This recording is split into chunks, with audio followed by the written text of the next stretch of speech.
Hytale was on the verge of being deleted, and just when it seemed like it was all going to dust, the unexpected happened. On January 13th, Hytale's long-awaited beta version finally became a reality, and the community did not hold back. Across YouTube, Twitter, Twitch, and TikTok, one topic took over. After all the delays, Hytale was a success. But Hytale wasn't always like this. The game's development was a process full of setbacks and breakthroughs. I'll be explaining challenges they faced, the ups, the downs, and the full story of Hytale's revival.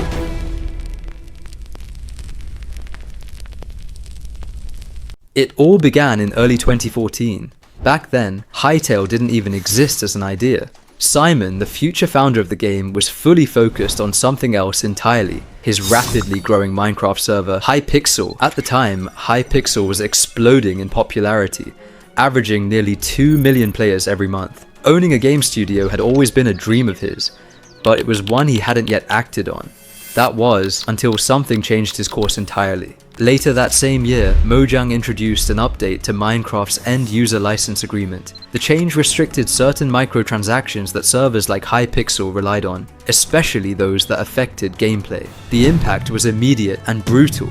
Hypixel's revenue dropped by 85% almost overnight. That moment made one thing painfully clear: they didn't truly control their own platform, so they decided to change that.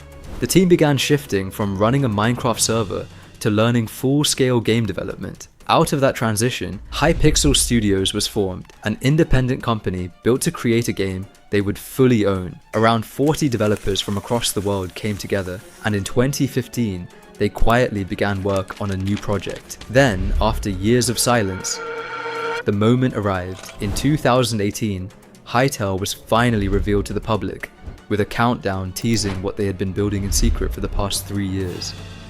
And in that trailer, they were about to reveal everything.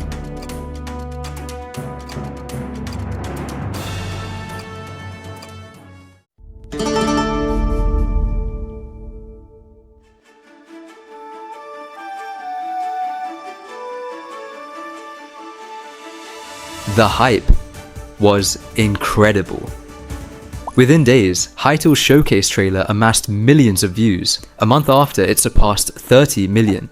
The trailer showcased everything: gameplay, combat, diverse biomes, powerful modding tools, even story elements. The project was receiving serious attention, frequently described as Minecraft's biggest competitor, even earning the label Minecraft Killer. Hytale had what many considered the perfect foundation for a breakout title. A community began to take shape, friendly speculation spread, and the demand kept climbing. It was unexpected and exciting, not just because it presented a comprehensive Minecraft-like sandbox, but because it looked polished. Each blog post was structured, detailed, transparent. The studio projected clarity and confidence, and fans believed they could deliver, perhaps even sooner than expected. Then, at the peak of its momentum, a surprising opportunity emerged. Hytale caught the attention of Riot Games, the company behind Valorant and League of Legends. Riot chose to invest. The enhancements was immediate: financial security, expanded resources, long-term development backing, industry legitimacy. Hytale was at an all-time high, and its future had never looked brighter. At least at the time, that was the belief. Because ahead of the excitement, things were about to take an unexpected turn for the worse. Riot's acquisition was perceived as Hytale heading in the right direction. But sadly, the situation was far more complicated. In an old blog post, Hypixel stated their release date for Hytale was 2021. When the date finally arrived, Hytale was extremely far from being finished. Fans were left not only puzzled, but disappointed. A heavy question lingered around Hypixel Studios for years. Would Hytale even be released? Several more years passed, and Hytale's release was still anticipated rather than reality. The truth was, Riot's entrance made expectations climb dramatically. The biggest development change was rewriting the entire engine foundation from Java to C++. The key intention for the game was to expand to cross-platform capability, and this change would help fulfill that ambition. However, an unsatisfactory problem remained. Doing so takes a significant amount of time, Even if time and deadlines were sacrificed, compromising was never an option. Riot wanted complete certainty that Hytale was perfect. Riot took on several more complex innovations, but the damage was already done. Their expectations became too hard to meet. Progress started to slow, cracks began to show. Hytale's development hit a wall. A wall so thick that eventually, they had to throw in the towel. Today, I shared some incredibly tough news with the Hypixel Studios team. We're ending development on Hytale and beginning the process of winding down Hypixel Studios over the next few months. Game development is brutally hard, and it became clear we couldn't bring Hytale to life in a way that truly delivered on its promise. We looked at reducing scope, adjusting timelines, and finding new angles. But each of those options would have meant compromising on what made Hytale special in the first place. Even though we're closing this chapter, the spirit of Hytale and everything we hoped it could be will stay with us.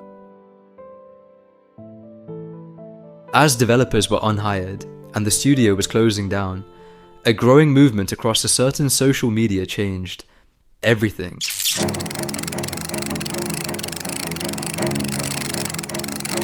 With an endless feed of posts pleading to play Hytale, Simon refused to let that be the end. So he discovered a way to bring Hytale back to life again, by returning the game to its original owners. However, it was seriously risky. A transition period is unstable, funding and security become uncertain, and maintaining development at scale is expensive, especially for a sandbox RPG competing in a market dominated by giants like Minecraft. But no risks meant no Hytale. With that in mind, Simon began discussions with Riot Games to return Hytale to the original Hypixel Studios owners. He offered 10 times the market value, in hopes they return what was once his game. After months worth of back and forth negotiations, and between it all, an avatar change. It happened. Hytale was secured. Over 30 developers were rehired, project funding was secured again, and the call was made to return to the legacy engine and original vision. After months of success and tribulation, Hytale was saved. Shortly after, the preparation for Hytale's release began. In just 8 weeks, they worked on an over 4-year-old build of the game, merged hundreds of branches, fixed core systems such as camera, movement, combat, crafting, building, audio, and rendering, squashed thousands of bugs, and added numerous new features. With over 1 million expected players eager to log in, the only thing left was the early access date to approach the players. And at last, Hytale was here. The community's response was explosive, generating over 1 million mod downloads in only 48 hours. But it doesn't stop there. Just after the release, Hytale rose the ranks, achieving the most watched game on Twitch by far, attracting over 420,000 viewers across thousands of different streams. To crown it all, Hypixel announced that pre-purchases had already secured the next 2 years of early access development costs. Hytale's success story is an inspiration to many. Even after challenging setbacks and tough decisions, Hytale exceeded all expectations. But there's a single quality they kept throughout that set Hytale apart the rest: the passion to provide the community what they deserve. Community was the heart and soul of the game. It was practically based on what they wanted. Without them, Hytale wouldn't be in the position they are today. So they made it their identity to appreciate their community in every way possible.